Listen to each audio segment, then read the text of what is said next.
आई कुठे काय करते या मालिकेच्या आजच्या भागामध्ये अरुंधती घरी येते तर कांचन घरात एकटीच असल्यामुळे ती अरुंधतीवर खूप रागावते व बोलते की ईशा आत्ताच कॉलेजवरून आली, ती खूप थकली आहे, तिला काही खायला द्यायला नको का? तेव्हा अरुंधतीला ईशाचा हॉटेलमधील प्रसंग आठवतो। तेव्हा अरुंधती कांचनला बोलते, मी अनिरुद्धला भेटायला गेले होते, मी त्यांना स्पष्टपणे सांगितलं अभिच्या छातीवर बंदूक ठेवून काही करायचं नाही, अभि अंकिताशी लग्न करणार नाही। त्यावर कांचन बोलते, हे अभिनेच अनिरुद्धला सांगायला हवं होतं, तू आता अभिला पाठीशी घालणं बंद कर, त्याने त्याच्या आयुष्याचे निर्णय जबाबदारी घेतली पाहिजे। त्यावर अरुंधती बोलते, एक दिवस असा येईल की माझ्यावर एकही जबाबदारी नसेल, परंतु सध्या तरी मला तीनही मुलांच्या आयुष्याचा विचार करावा लागतो। तेवढ्यात ईशा तिथे येते तर अरुंधती तिच्याकडे रागात पाहते। तेव्हा ईशा खूप घाबरते व पाणी पिण्याचं नाटक करते। त्यानंतर ईशा अरुंधतीला विचारते, तू कुठे बाहेर गेली होतीस का? मला खूप भूक लागली आहे। त्यावर अरुंधती रागामध्ये विचारते, बाहेर काही खाल्लं नाहीस का? आणि तू फक्त नोटीस बघायला कॉलेजवर गेली होतीस ना, मग एवढा उशीर का झाला? तेव्हा ईशा खोटं सांगते की खूप दिवसांतून मैत्रिणी भेटल्या होत्या, मग गप्पा मारत होतो, वेळ कसा गेला ते समजलंच नाही। तेव्हा अरुंधती ईशाला रागामध्ये देवापुढे लोटते व बोलते की आजपर्यंत कधीच मी तुला सक्ती केली नाही, तुझ्या दोन्ही मोठ्या भावांनी तुला मित्रमैत्रिणींचा पत्ता विचारला नाही, तुझा कधी पाठलाग केला नाही, आम्ही तुझ्यावर विश्वास ठेवतो। मागच्या वर्षी जेव्हा तुझ्या बॅगेमध्ये सिगारेटचे पॅकेट सापडले होते तेव्हा पण मी तुझ्या बोलण्यावर विश्वास ठेवला होता। तेव्हा ते ऐकून कांचनला मोठा धक्का बसतो। तर अरुंधती बोलते, आजपर्यंत मी कधीही तुझ्यावर अविश्वास दाखवला नाही, मग आज तुला खोटं बोलण्याची काय गरज पडली? एक खोटं बोलण्यासाठी 10 खोटं बोलावं लागतं। त्यावर कांचन अरुंधतीला विचारते, नक्की झालं तरी काय?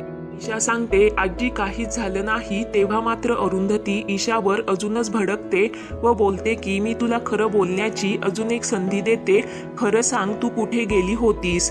तेवढ्यात यश पण तिथे येतो। तेव्हा ईशा सांगते, मी मित्राबरोबर बाहेर गेले होते। तर अरुंधती विचारते, मग खोटं का बोललीस? तेव्हा ईशा बोलते, तुला काही वाटलं असतं तर? त्यावर अरुंधती बोलते, एरवी नसतं वाटलं, परंतु तू न सांगता खोटं बोलून गेली म्हणजे वाटणारच, कुठेतरी चुकतंय, मनात शंका येणारच। यश त्याच्या मित्रमैत्रिणींना भेटतो, मी कुठे त्याला अडवलं का? तर ईशा बोलते, मला वाटलं तुला आवडणार नाही, तू खूप ट्रॅडिशनल आहेस। तर अरुंधती बोलते, मग तर मी तुझ्या भरपूर गोष्टी बंद करायला हव्या।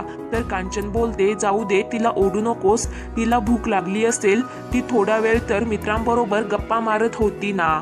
त्यावर यश बोलतो, थोडा वेळ नाही, सकाळपासून ती त्याच्यासोबत होती। तर ईशा यशला रागामध्ये बोलते, चोंबडेपणा करू नकोस। त्यावर यश बोलतो, तू सकाळी साहिलच्या गाडीवर गेली नव्हतीस का?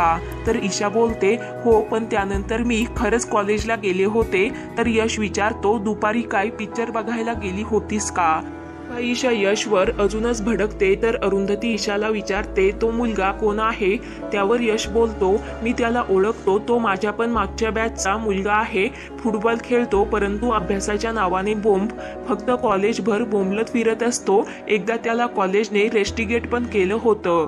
तर ईशा बोलते, यशला माझे कोणतेच मित्रमैत्रिणी आवडत नाही, तो नावच ठेवत असतो, तू तर म्हणाली होतीस ना कोणी तुझा पाठलाग करत नाही, मग हे काय आहे?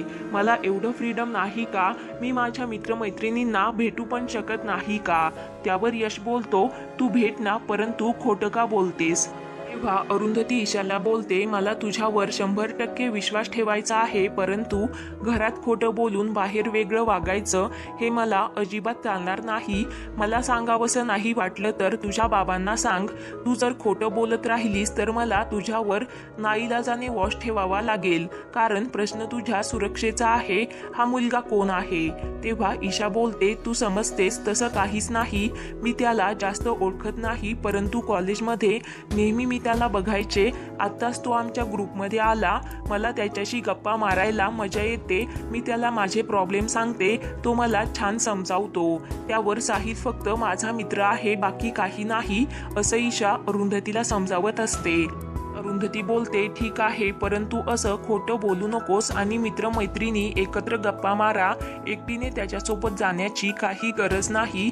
नाही तर त्याला घरी घेऊन ये, दोघेजण गच्चीवर किंवा तुझ्या रूममध्ये गप्पा मारत बसा, कारण घरामध्ये सगळेच असतात.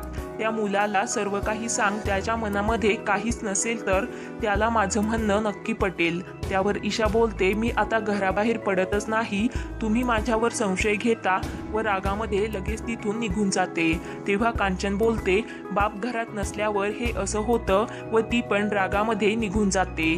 त्यानंतर यश अरुंधतीला सांगतो, आई तो साहिल चांगला मुलगा नाही. तेव्हा अरुंधती बोलते, मुलं बदलू शकतात, आपण ईशावर एकदा विश्वास ठेवूयात. मला त्यापेक्षा याचं वाईट वाटतं की ईशा माझ्याशी खोटं बोलली. अरुंधतीला ईशाची खूप काळजी वाटत असते, तर यश तिला समजावतो. तेव्हा अरुंधती खूप रडत असते. तेवढ्यात अरुंधतीला अनघाचा फोन येतो. तेव्हा अनघा अरुंधतीला विचारते, उद्या तू महिला आश्रमात येणार आहेस का? तर अरुंधती बोलते, मी विचार करून कळवते. तेव्हा यश अरुंधतीला बोलतो, उद्या मला सुट्टी आहे, मी घरचं सगळं सांभाळेन, तू घराबाहेर पड आणि अनघाशी पण अभिबद्दल बोल.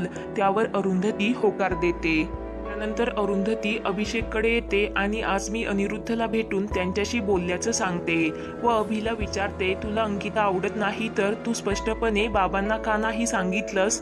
त्यावर अभिषेक गप्पच असतो.